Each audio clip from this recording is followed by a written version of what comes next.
Rising animosity between Beijing and Washington escalated this week when U.S. Secretary of State Mike Pompeo declared China's maritime claims in the South China Sea completely unlawful. While China criticized the U.S., saying the statement aggravates tensions and defies China's and ASEAN's countries' efforts to safeguard the stability and peace. So why is the U.S. doing this right now? Does it mark a change in the South China Sea policy, or is China policy as a whole? If so, where are China-U.S. relations headed? Joining us in the studio is Mr. Yang Xiyu, Senior Fellow at the China Institute of International Studies. By satellite, we have Joseph Mahoney, Professor of Politics at East China Normal University, and Hu Bo, Research Professor and Director of the Center for Maritime Strategy Studies at Peking University. We'll also talk to Dr. Ramo C. Banloy, President of the Philippine Association for Chinese Studies and a lecturer of the Department of International Studies at Marian College via telephone. That is our topic. This is Dialogue. I'm Zhou Yue.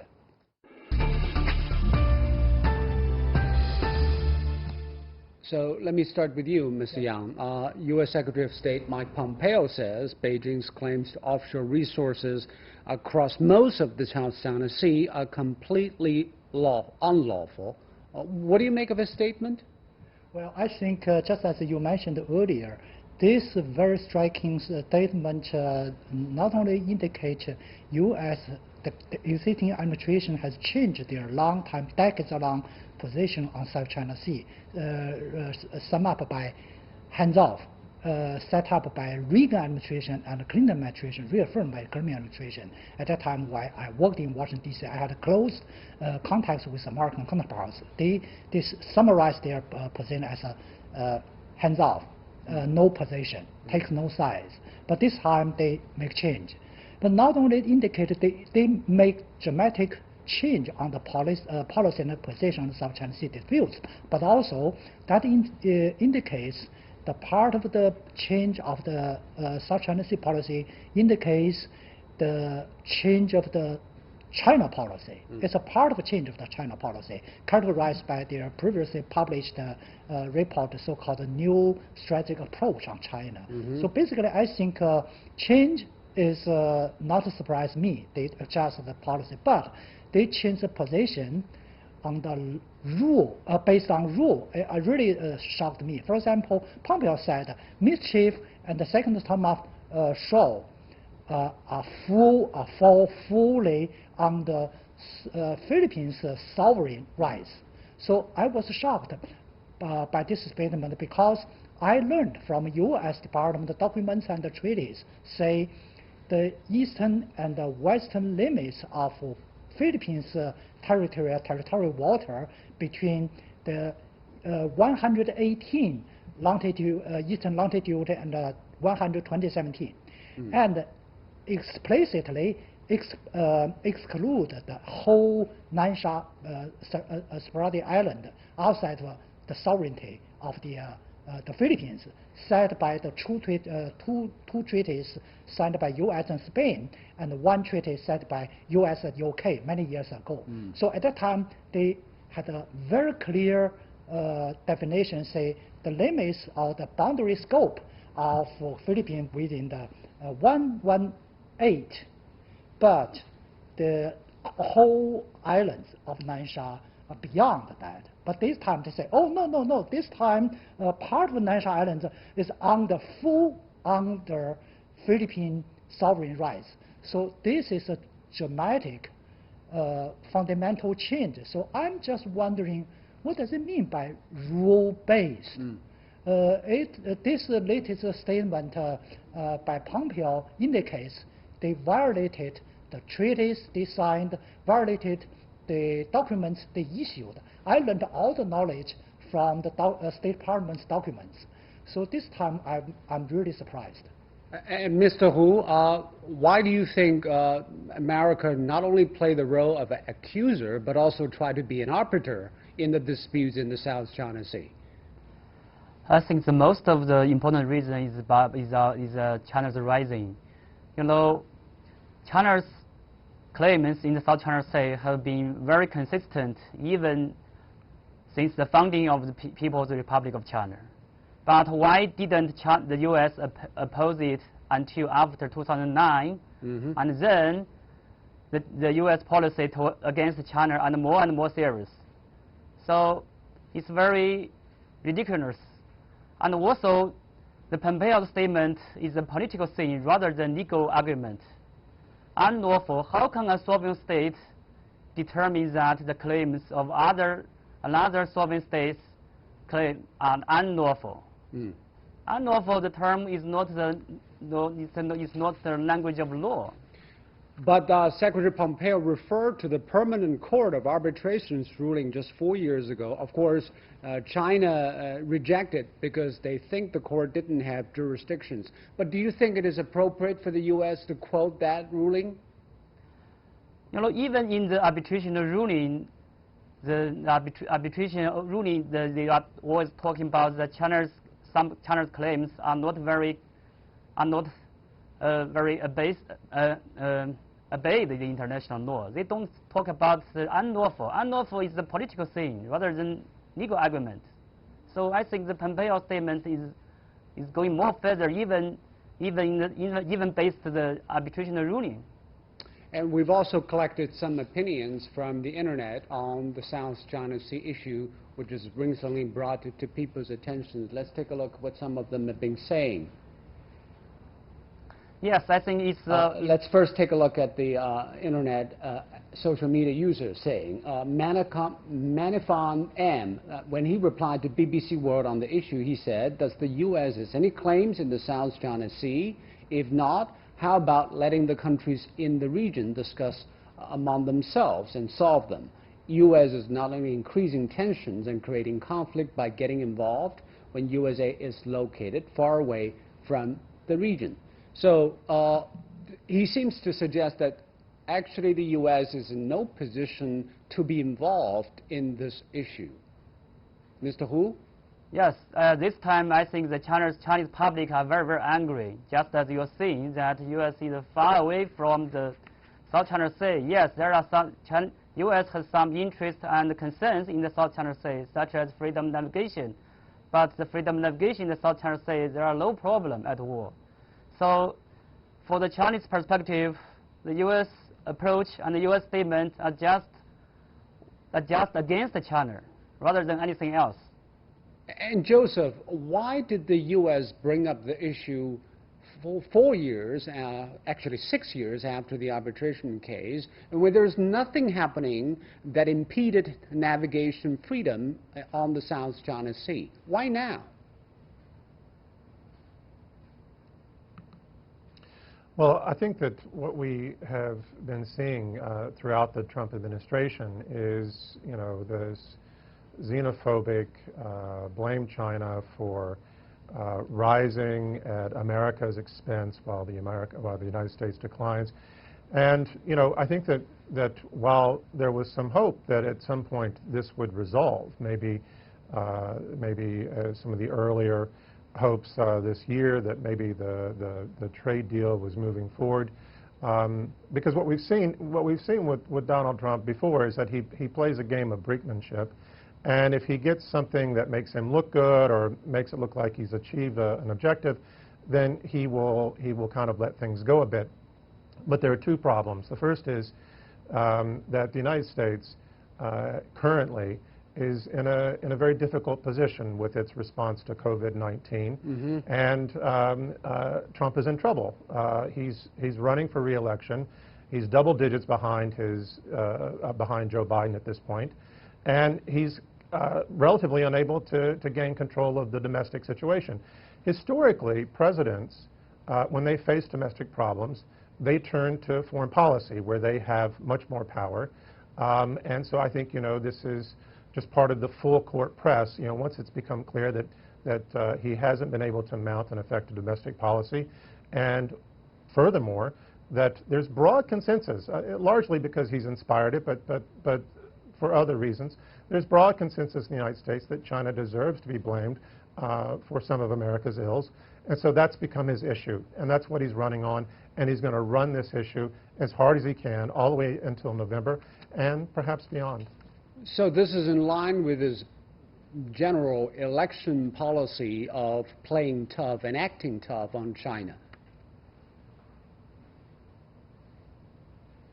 It's doubling down on it because, I think, again, that he had hoped to have some deal on the trade issue earlier this year.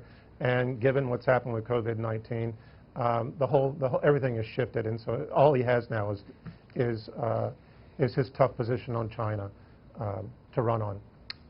And also, China didn't waste the time responding to the accusation from the U.S. Chinese Foreign Ministry spokesperson Hua Chunying responded on Twitter. She said, Pompeo's statement is more proof of U.S. attempts to sow discord between China and other littoral countries. She also listed 10 facts illustrating China's sovereignty over South China Sea and criticized U.S. hypocrisy.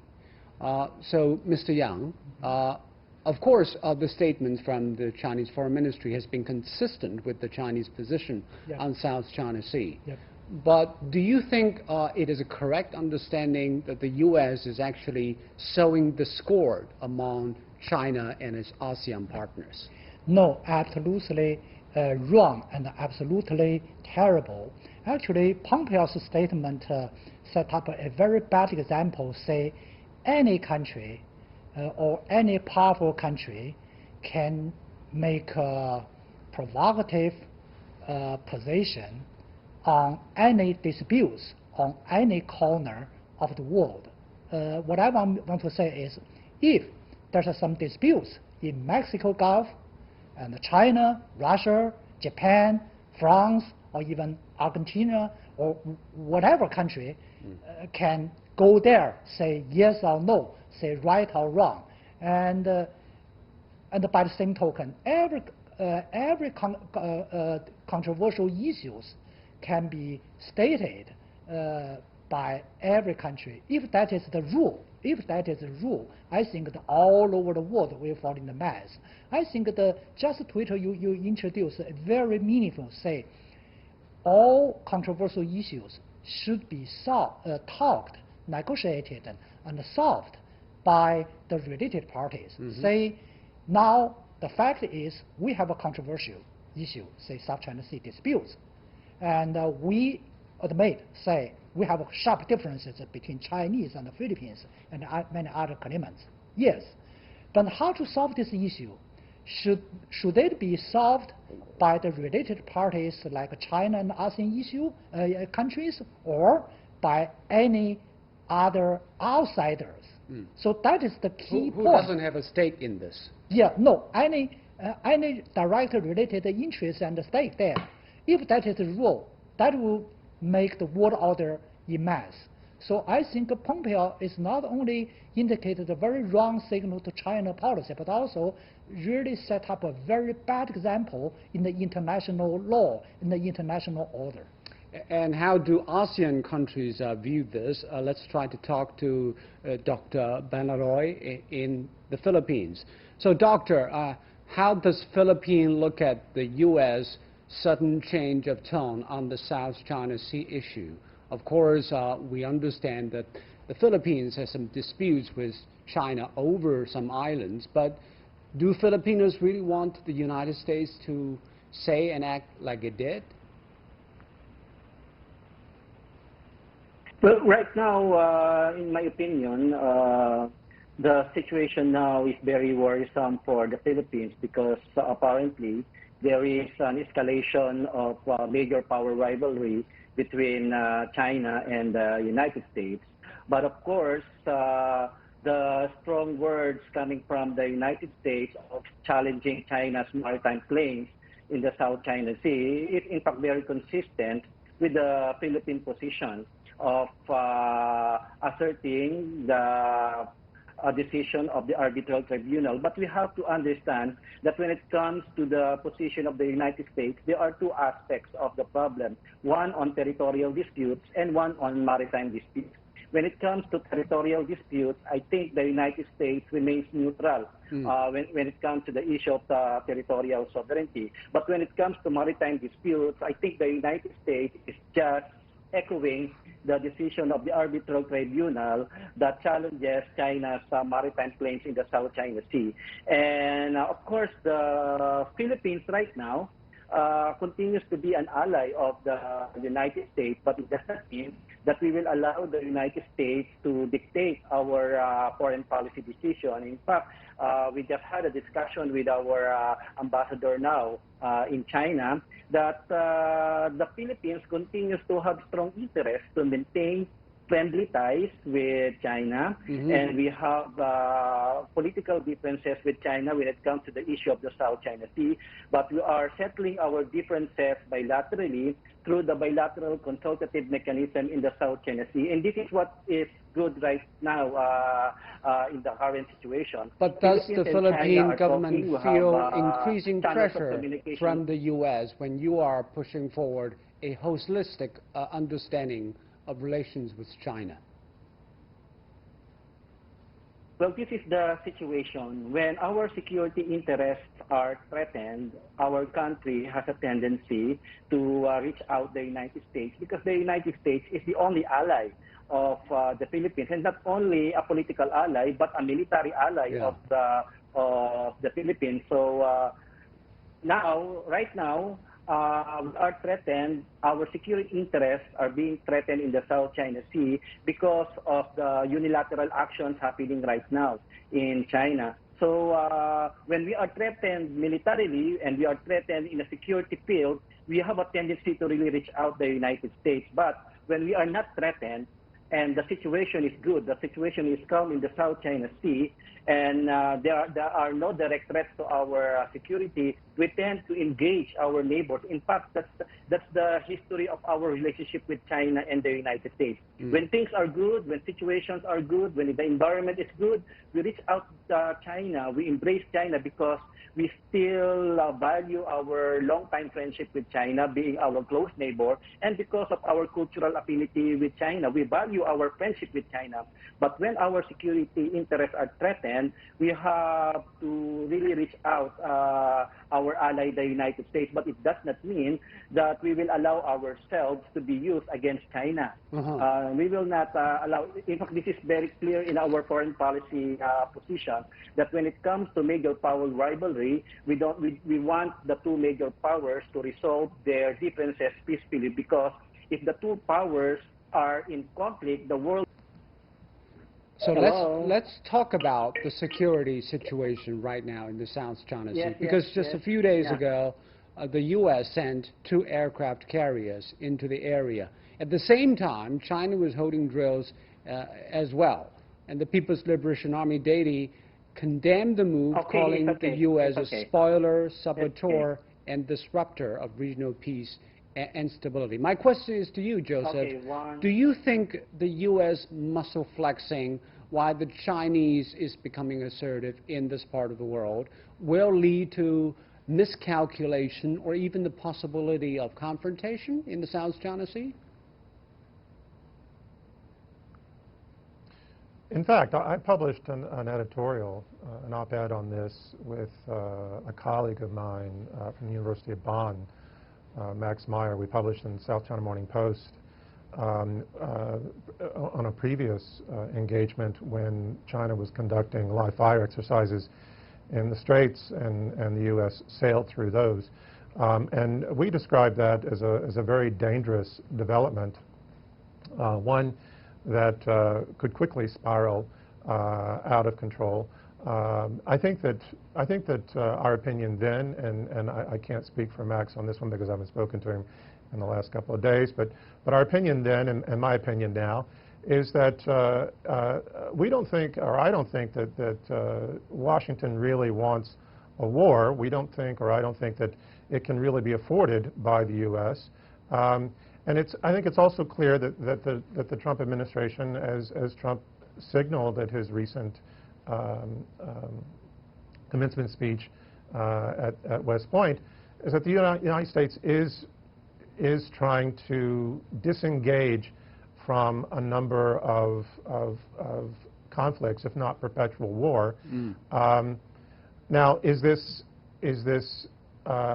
is this? I think it's kind of strange because on the one hand, we know that under the Obama administration, Hillary Clinton's famous comment about trying to get out of Iraq and Afghanistan and pivot towards Asia, and of course she meant specifically China, and clearly Trump has pivoted towards China in very direct ways. But I think what we've also seen at the same time is the U.S. taking this very strange path towards various forms of strategic repositioning in NATO, but also in the Middle East and in East Asia. Is this so that they can amplify their and leverage up their position against China, or is this simply something that they're doing as a type of show? Is there a type of double foreign policy at work?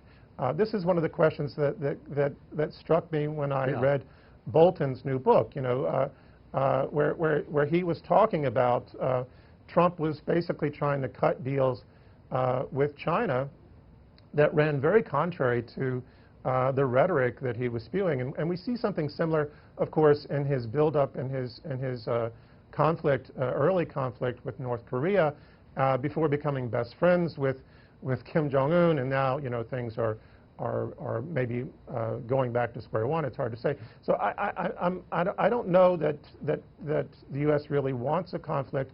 I don't think that my general sense is that they want to disengage from military conflict. My sense is that no one can afford it right now, but what's happening is dangerous and can quickly spiral out of control. And Mr. Yang, what is the Chinese reading of the strategic intent of the U.S.? As Mr. Mahoney explained, there are some conflicting messages. On one hand, they want to disengage from the world. On the other hand, they want to pivot to Asia and send military assets to this part of the world. What is Chinese reading of the intent? Well, frankly, I partially agree with my American colleagues' analysis. Say U.S. don't want to have a real military conflicts with China. However, they are planning. But I remember Stephen Bannon said that if there's going to be a war, it's going to be the South China Sea. Exactly. Yeah. You mentioned Bannon. Bannon, I clearly remember. Mr. Bannon, the former senior advisor to President Trump, said in 2016, before the White House, he said, quote, between 5 to 10 years, there would be military conflicts between China and the U.S. in South China Sea. Yeah. That was, he said.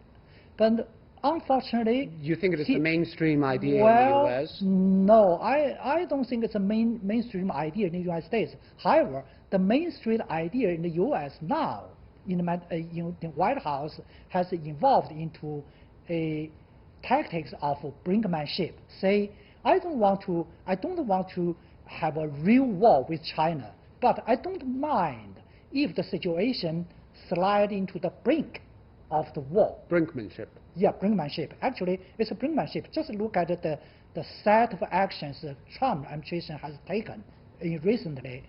2 jet carrier groups in the South China Sea. It was very unique.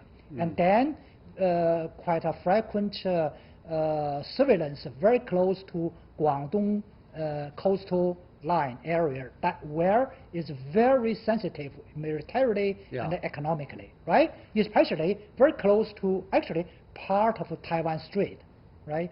And also issue this statement. I saw this statement is very dramatic change, as I mentioned. Simply saying, let me say it again. The eastern limit, the western limit of the Philippines sovereignty is within the line of 118. And the reefs mentioned by Pompeo is around 115, 118, 115. So extremely excluded beyond the out of the Philippine sovereignty. And he said, now it's fully under sovereignty of Philippines. And what I said above is treaty. You think he's trying to provoke Philippines into conflict with China? Firstly, confusing. directly violated the treaties, 3 treaties signed by the United States and other countries, and recognized by international law. And secondly, such a provocative violation of the law does not design to violate the law U.S. signed, but to provoke the relation with China. So basically, both the political movement and the military movement are designed towards the brinkmanship. That is my analysis. So, Mr. Hu, of course, both sides are keeping a close watch on the activities of the other. The U.S. has been increasing their surveillance and also war games in the South China Sea. What should be China's response? We also should be conducting reciprocal war games?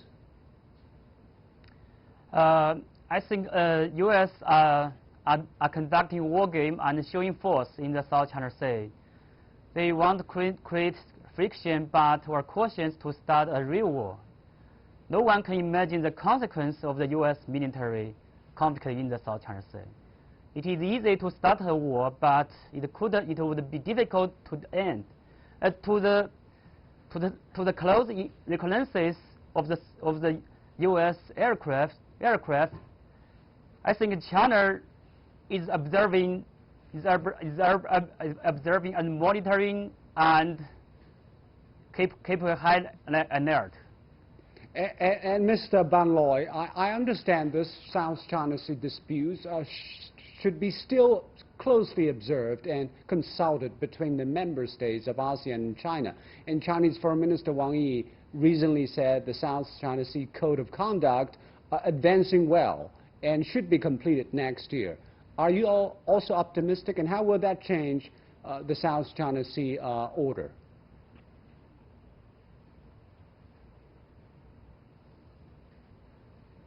Doctor? Me? Yes. The COC, because the pandemic, I think the COC negotiation would be postponed maybe for 1 year or more. But by law, China and other member states are very, very positive to move forward to the negotiation. I think all the parties are very open to discuss the articles and the specific issues of the COC document. So yeah. I'm a little optimistic about that. Maybe the 3 years, the deadline would be very difficult, but I think we will maybe 2 or 3 years, we will finally find the conclusion and final document. Mr. Ban Loi, what is your opinion about the Code of Conduct?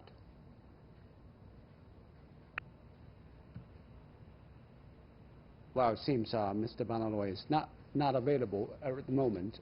And Mr. Yang, do you think this kind of escalation of tension in the South China Sea is just because of the election pressure in the U.S.? It will go away when November comes? Partly because of the election campaign. Now, it seems to me the campaign between Mr. Biden and President Trump has become a competition on who would be and could be harder on China.